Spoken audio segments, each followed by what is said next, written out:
a father to the fatherless, and a defender of widows. His garden, his holy dwelling.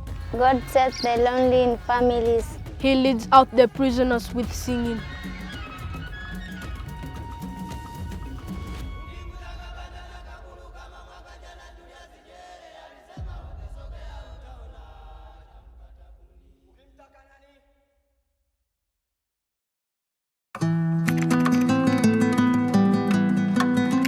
In Colombia, there are many different indigenous and ethnic groups that make up the population here. And these are ethnic groups that were previously uncontacted for thousands of years. The group that we're working with here in Guaviare are called the Hiu people. And the Hiu people were traditionally nomadic hunters. They ranged all throughout the Amazon region, looking for food, moving from place to place. Now, sadly, their numbers have declined significantly. And many of the locals are very racist toward their group. They're known now as robbers, prostitutes, and drug users. And so we've encountered numerous difficulties in hosting them in a safe house here in town where many of the locals don't want to have anything to do with them. The Hiu people traditionally were nomadic hunters in the jungle. Now much of the jungle has been wiped out and replaced by farmland for cattle and goats here in the community. Because of this ethnic group has been pushed into the cities and living a very urban life when traditionally they're used to living out in the jungle. And there they understand what they can eat off the land. They have traditional medicines, they have traditional crafts, ways that they make clothing. And so their whole lifestyle has been upended by the modernization of very remote areas of Colombia. And so now what you have is a people who are really internally displaced from what was traditionally their homeland. And so many of them don't speak even the local language, Spanish. They have their own traditional language. So finding work for them in a modern society is very difficult. And it pushes them to begging in the streets, and it pushes them into things like alcohol abuse, drug abuse, prostitution, other ways to make money, really to survive. 15 years ago, this area called San Jose de Guaviare was all cocaine plantations. And because of that, this area was controlled by the guerrilla forces in Colombia. And it's very unsafe here. This is the only project that I've been to where when we stepped out of the airport, we had 2 police vehicles waiting to escort us around town. Now, traditionally, there's been a ceasefire agreement here between the government and the guerrilla forces, but they told us that that was lifted just 15 days before we got here. Before coming, we had hopes and desires to visit the Hiu people in their community, to visit their homes, to meet with them, and to see their way of life. But they told us that this just wasn't possible anymore. They told me that I would have to change my skin color, I would have to put in colored contacts to change my eye color, that it was no longer safe to visit them in their homes. Due to the growing threat of political unrest between the guerrilla armed forces and the government forces, they said it's not possible for us to leave the safe environment here at our home that we've constructed for these young people. Last year, I was introduced to our project manager here. Her name is Dellys. And Dellys has been church planting. She has been working with survivors of sex trafficking with indigenous people for over 20 years. And she always had a dream to make a center where more and more girls could be helped, they could be protected, and they could learn about Jesus. Dellys always had 2 or 3 girls in her home in order to provide a safe place for them. But she had dreams of something bigger, to protect hundreds of girls instead of 1 or 2 here and there. At Child Impact, we partnered with Dellys to create a new foundation called Tejiendo Sueños en la Amazonía, which translates Weaving Dreams in the Amazon. It is a foundation that aims to protect children, adolescents, and their families who are in a state of extreme vulnerability and have certainly been victims of some type of sexual, physical, or psychological violence, including abuse and neglect, who are homeless or struggling with severe drug addiction and require comprehensive support services. And we offer support to families by providing various forms of assistance and resources so they can not only restore and reintegrate into society, but also restore their physical health to help them in their journey towards a better and healthier life.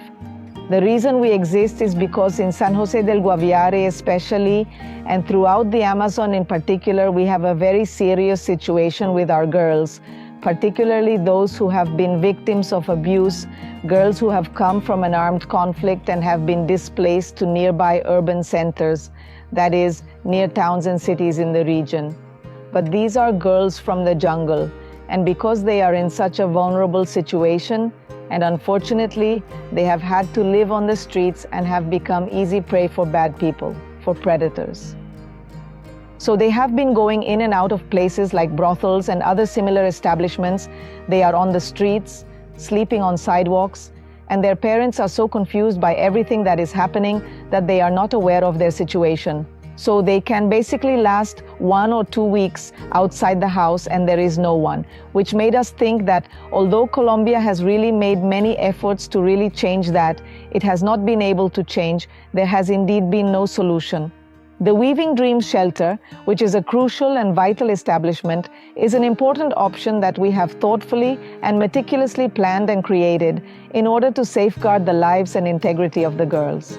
Our ultimate goal is to ensure that no girl is left on the streets, vulnerable and unprotected. We aim to create a safe environment where every girl can be shielded from harm and where the destructive cycles of violence are permanently broken.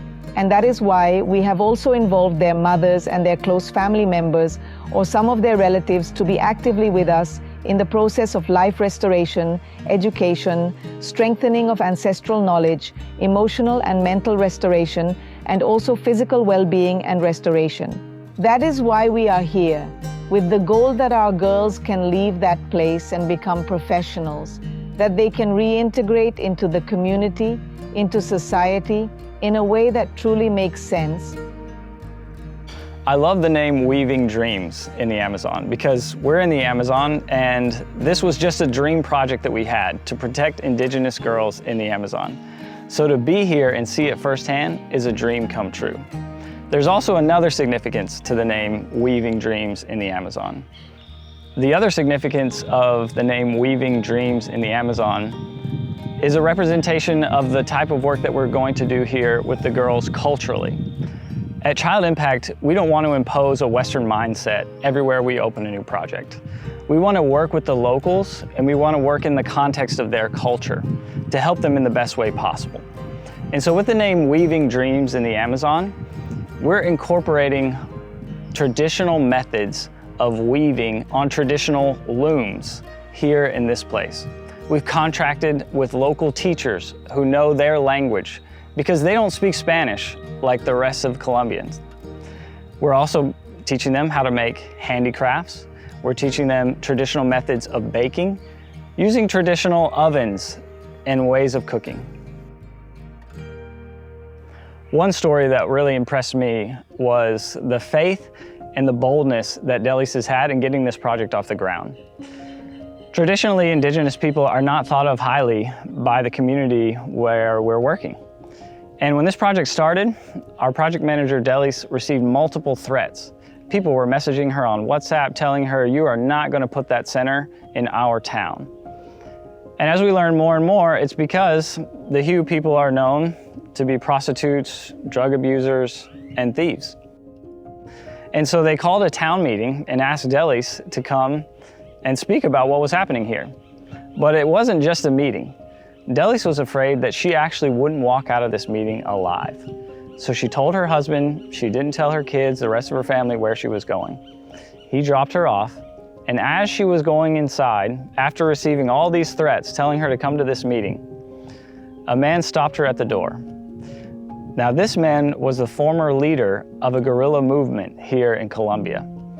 And he said, "Tell me what's happening here. This town has asked me to come in and put a stop to the work that you're doing. Can you explain to me what's happening?" And as Dellys started to explain to him that we're trying to create a center to keep girls safe, to stop this cycle of exploitation with the people of the Hue community. We just want to have a safe place for them where they can grow up, where they can be kids, where they can learn more about their culture and they can preserve their identity. And he said, okay, when we go in there and you're asked questions, I don't want you to answer. I don't want you to speak unless I ask you to. And so Dellys said, okay, I won't say anything. You're in charge. And so when they went in and the meeting started, this man stood up and he said, brothers and sisters of the town, this is an outrage. You are threatening this woman who is trying to help the people in your town. If we are true revolutionaries, then we will look after those who cannot look after themselves. This is the work that we should all be doing in this town. And I'm going to pledge my full support and protection for her and this project so that it can go forward. While there's continued to be challenges and many difficulties in getting this project off the ground, it's incredible to see how God has worked through a guerrilla leader to protect this project and make sure that it can be a success. It hasn't been easy. The moment I came to the realization that it wasn't just about helping and protecting, but that I was at risk and my family was at risk. But as time goes by, I have indeed felt a lot of peace, calmness, and serenity and tranquility, because I know that if God brought me here, He will continue to sustain me. And even if I am not here at some point, this will continue and will not stop, because this is a work that belongs to God. It is God's, and He will not allow this to stop because He has done an extraordinary and remarkable salvation.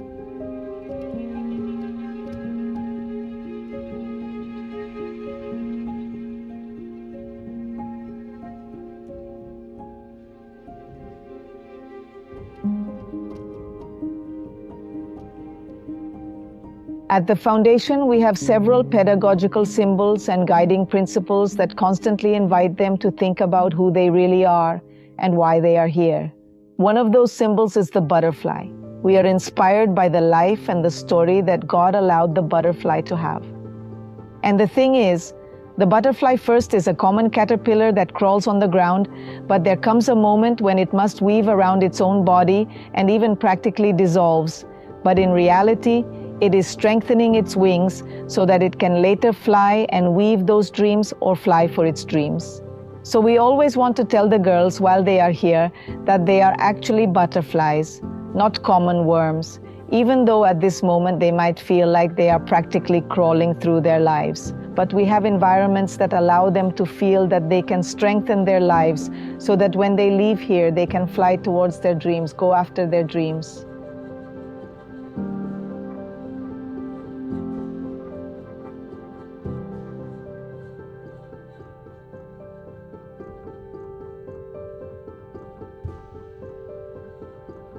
Each stitch is a dream and each weave is a change, because whenever we weave a new stitch, the skein changes, the structure changes, it transforms, it always ends up different.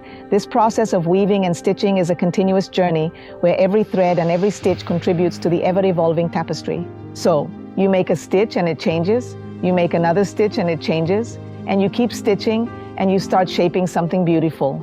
A thread is nothing, but if you just keep simply stitching it, it will change, and we want it to change for the better.